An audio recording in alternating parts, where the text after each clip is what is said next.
Welcome to Morningstar.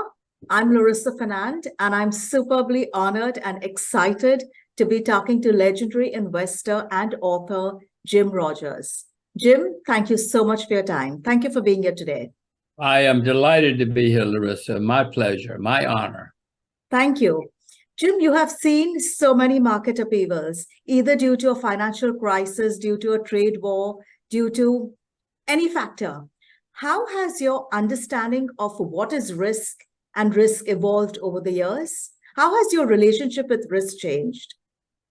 Well, once I started figuring it all out, in the beginning, I thought I was smarter than the market. And I was for a while, but then the market showed me, no, we're smarter than you are.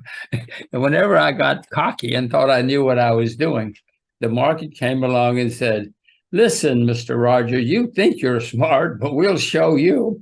And they always showed me that they knew more than I did. I eventually started learning how it all worked. And I learned about risk, and I learned that things could go wrong, no matter how smart. There was once, Larissa, where I shorted 6 stocks. They all went bankrupt within 2 years, but I lost everything first because the market went up a lot. What I didn't know at the time was, no matter how, and I was right about all 6 of them. I said they all went bankrupt eventually. But what I didn't know much about was there were a lot of people in the markets, and their emotions and their knowledge and their thoughts might not be completely 100%. And so they might make mistakes, and their mistakes could cost you money. So it's not just your risk I have learned, not just my risk I have to learn about. I have to learn about everybody else. There are a few billion people in the world, and they all think differently and have different emotions. And we have to take that into consideration, whether we like it or not. And I still make a lot of mistakes. Oh, Larissa, I make plenty of mistakes. So then how has your relationship with loss evolved? Are you comfortable now making those mistakes, or does it still irk you? Well, I still don't like making mistakes. I'm not a holy man, I'm not a priest. No, I don't like making mistakes. I try to make fewer. Maybe it's because I try to wait until I know more, and also because I have a lot more experience now. I know where a lot of 100 years ago, I didn't know where India was. Now I know where Mumbai is, and I know about the market, etc. So I have a lot more base of knowledge now than I did before, and I hope that helps. You kept changing your mind about it now that you mentioned Mumbai. You kept changing your mind about investing in India. So are you very open to changing your mind about a lot of things, or are you very rigid in your convictions? Well, I hope I'm open to change my mind about everything. You say I changed my mind about India. I'm not sure what that means. There have been certainly times in my life when I've been skeptical of India and negative on India. There have also been times in my life when I've been very optimistic about India. So whatever you mean, I'll just set the record straight. There have been times when I've been very optimistic, and there have been times when I'm very negative. But that's true of every place in the world. And right now, are you positive or negative? Well, right now, I'm mainly not investing very much anywhere because I expect some bad times to come in the US and therefore the world sometime in the next few weeks or months. I'm not selling short, not yet, because I'm not that pessimistic, but I see the signs that this long bull market, and it's the longest in American history, this long bull market is coming to an end, but it's not enough of an end yet that I'm selling short anywhere, including India. I have no longs or shorts in India. And I will tell you, let me say for the record, so you should know, and I tell people all over the world, if you can only visit one country in your life, it should be India.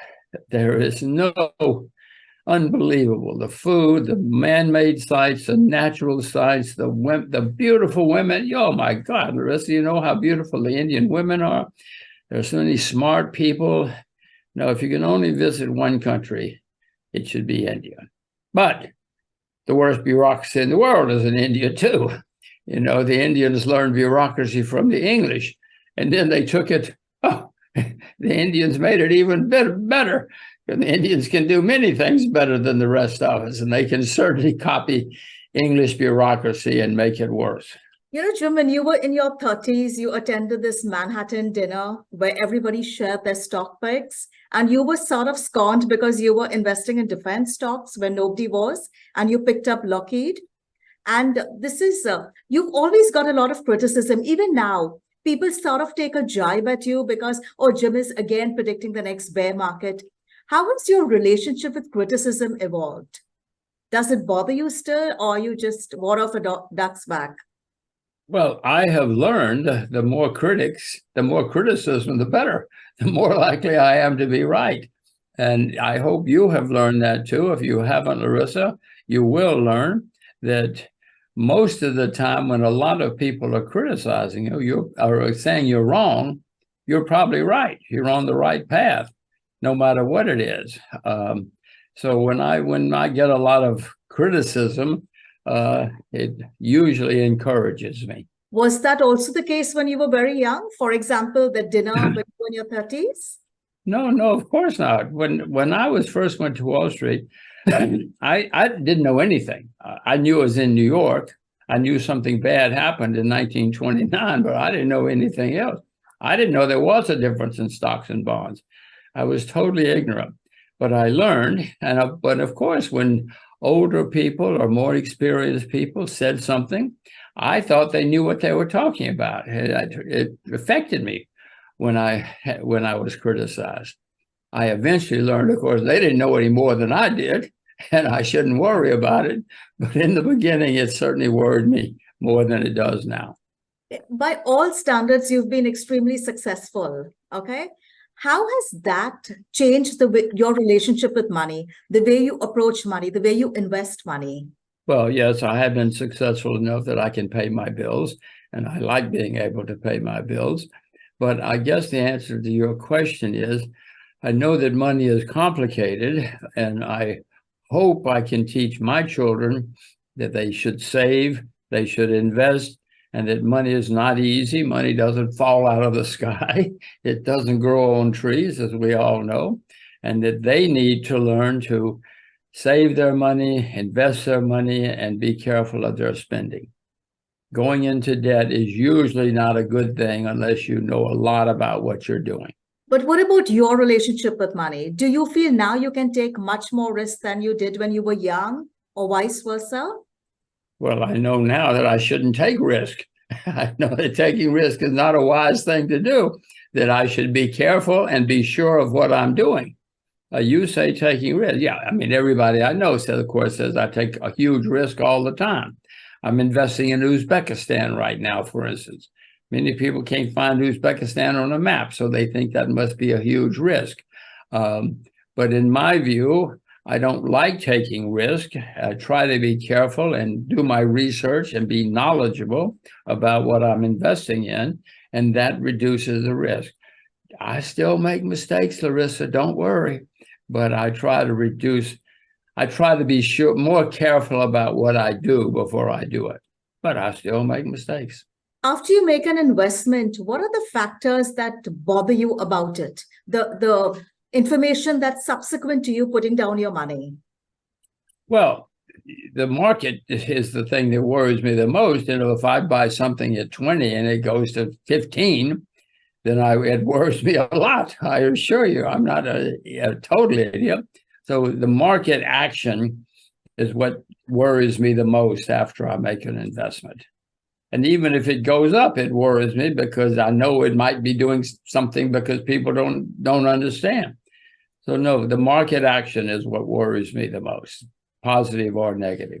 Can you share with me a bias, investment bias or cognitive bias that you had that you've successfully overcome as an investor? Well, I know I cannot think of anything. There's no industry or company or country that I would not invest in, given things, if they were right. I mean, if things change, you know, I didn't invest in Uzbekistan for decades, but now things are changing. I think things are changing in Uzbekistan, so I've started investing there. But for all of my life, many decades. I didn't want to have anything to do with most of the former Soviet states, but now I'm investing in Uzbekistan. So I hope the answer to your question is there is no prejudice that is so strong that I could not change. So how do you, okay, let me reframe my question. How do you ensure that you are not locked in your own thesis, in the echo chamber of your mind, that you're open to saying, okay, I was completely wrong on this angle? Well, I've been completely wrong many times. You want to hear about my first wife? Oh my gosh, was I wrong about her? And by the way, I ran into her a few years later, and at the time I'd been unhappy, but thank goodness. I am so glad I'm not still married to her. So even that gigantic mistake, I thought, turned into a good learning experience. So the answer to your question is, I don't know. I cannot think of anything right now. I'm not a prejudice, but it's a rule is I usually don't like to buy stocks that are very expensive. If you show me a company that's selling at 50 times earnings, I don't think I would do much to pursue it unless I pursued it as a possible stock to sell short. So no, I don't have any that I can think of, any strong prejudices that are a permanent rule. Is there any investing principle that you didn't believe in when you started off that you fervently believe in right now? Well, when I started off, I thought people knew what they were doing. I thought all the people with experience and education knew what they were doing as investors. There were all these people who were older than I was, and more experienced, well-educated. I thought they knew what they were doing. I now know that most of us don't know what we're doing when we invest, and that a lot of it is based on emotion, hearsay, rumors, hot tips. One of the first things you should learn, Larissa, is don't listen to hot tips. No matter where you are or who you are, don't listen to hot tips. These are things that I have learned, and I hope I've learned them well. Did you ever listen to a hot tip and burn your finger? Well, yes, no, I will, yes, if Joe or Sally or somebody who was experienced in a high position said X, well, I thought they knew what they were talking about, or they wouldn't say anything. I have subsequently learned that many people will talk whether they know what they're talking about or not. Not you, of course, but there are many people out there that will say things even if they don't know what they're talking about. Can you name me an investor you would love to spend time with? No. No? You won't name, or you don't know an investor you would love to spend time with? No, and the main reason I say that is because I have learned that when I listen to other people, I usually make a mistake for whatever reason. I'm sure it's some flaw in my character, but if I had dinner with Joe and Joe told me blah, blah, blah about X, and I listened and I've invested in it, I'd lose money, nearly always.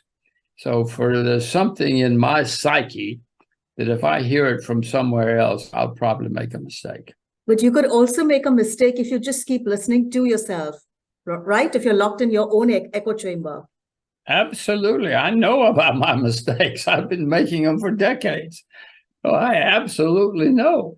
Yes. And maybe part of the reason, and you make me think about it, if I had dinner with Sally and she told me something and I invested, it might be because I accept what Sally has said instead of doing a lot of research myself. And I assume Sally has done her research, and maybe she hasn't. So I guess what I'm saying to you, and what I have learned myself is I need to do a lot of research myself to be sure of what I'm doing. Do you find you've been very lucky? Would you say that you've been a very lucky person? How do you view luck? Oh, Larissa, if I'd been lucky, I'd be really rich. I wish I'd been lucky. Oh my gosh. No, I have found that when I make a mistake, I'd like to say it's bad luck, but it's always that I haven't done enough work. I'll give you, in 1980, one day on a Friday, I shorted oil. I sold oil short Selling short is something you do when you think something is going to go down in price. I sold it short on a Friday afternoon because it had been going through the roof. That weekend, Iran and Iraq went to war. Oh my gosh. The oil went through the roof, I got killed. Now you would say that's bad luck. Then I would say, no, it's not bad luck. Somebody knew. I mean, you don't move two armies together to go to war on a Saturday unless somebody has been making some preparation. So somebody had done enough research to know there was a lot going on.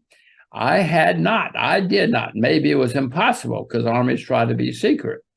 But Iran's army and Iraq's army were both big armies, so somebody knew. I didn't, and I lost money. I'd love to say that's bad luck, but I know I was cocky and didn't do enough homework. When you talk of doing your homework and your research, how much of a role does gut feel, does instinct come into play? Oh, I wish it were that easy. No, I wish there were a chapter 3 that I could look it up. I could find the answer on page 37. No, it's a huge amount that goes into making a successful decision. It's not just numbers, but you have to understand everything. And when I make a mistake, I find out there was something else I forgot about or didn't think about. Well, I just told you about the war. I thought I knew that the price of oil was too high and was selling at crazy prices. Then I found out why, because Iran and Iraq were going to war. Somebody knew that, to repeat myself.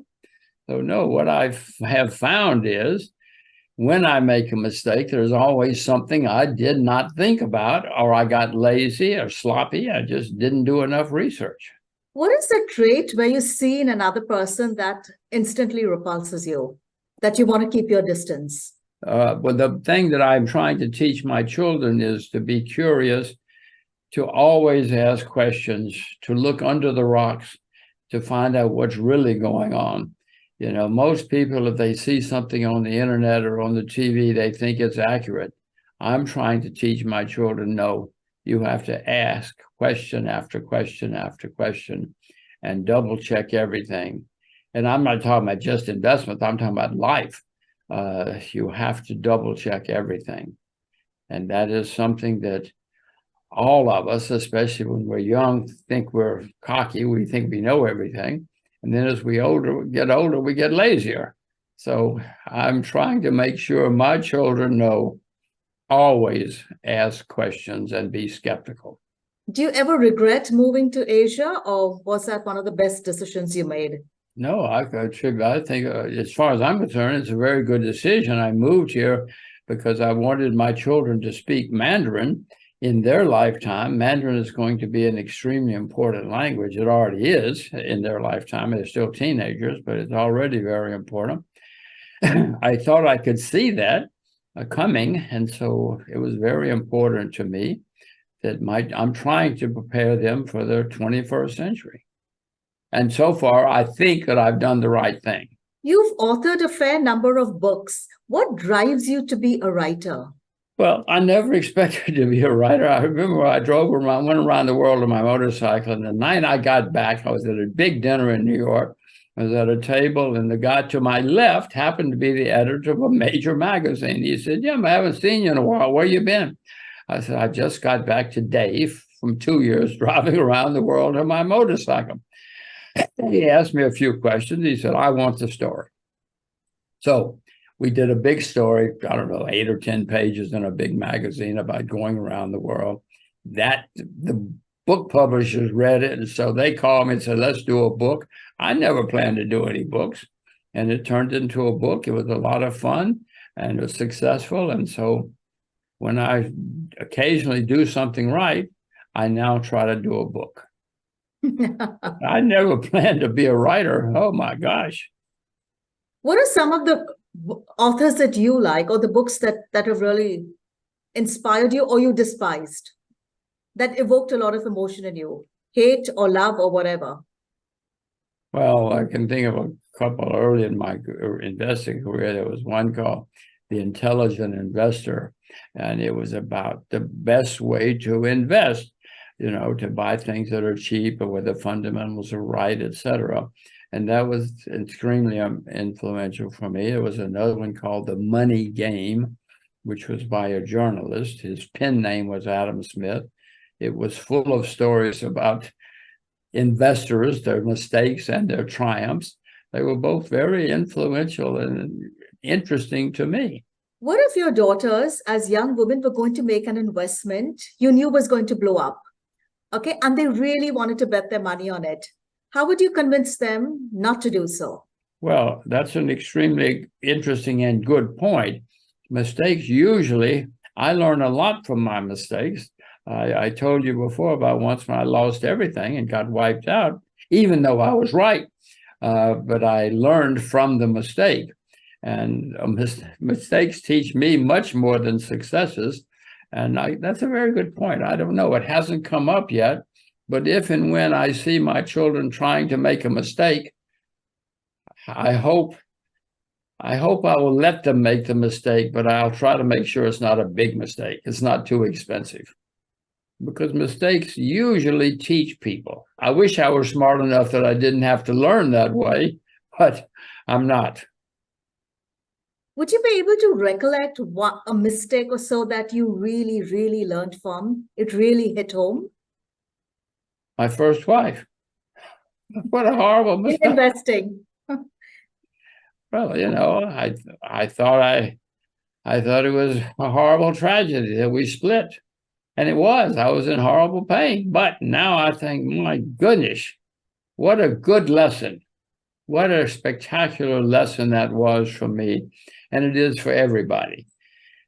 We all have failed relationships if we're talking about that kind of mistake. So it can be a learning experience, a good learning experience. As far as investing is concerned, usually when I make a mistake, it's because I did not do enough research.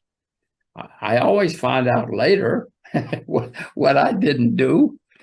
I wish I found out before I made the mistake, but the mistakes always teach me something that I didn't do. And one of my last questions to you is, do you feel that the world your children are inheriting is a much more fearful place to be? Well, Larissa, if you go back and read history, it's always been a horribly fearful, but disastrous place to be.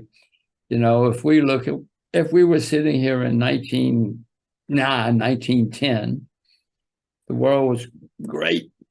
19th century had been a century of great prosperity and expansion, international trade expansion all over the world. The German and the royal families took vacations together. They married each other, et cetera, et cetera. And we would have said, what a wonderful place to be. What a wonderful time in history to live. If we were here in 1912. As you probably know, 2 years later, the First World War broke out. And everybody was saying first everybody said, it'll be over soon. This triumph, we will triumph within a few weeks, a few months. Of course, in a few months, they were all saying, oh my God, how did we get into this mistake? How did we get out of this disaster? And it was too late. It was too late. No, it's not that easy to get out of a gigantic war. But this is something that 2 or 3 years before, it was inconceivable to the world that something like that could have happened again. And it did. So whatever we think, Larissa, if you look at history, no matter any year you pick, I promise you 15 years later, the world had changed completely.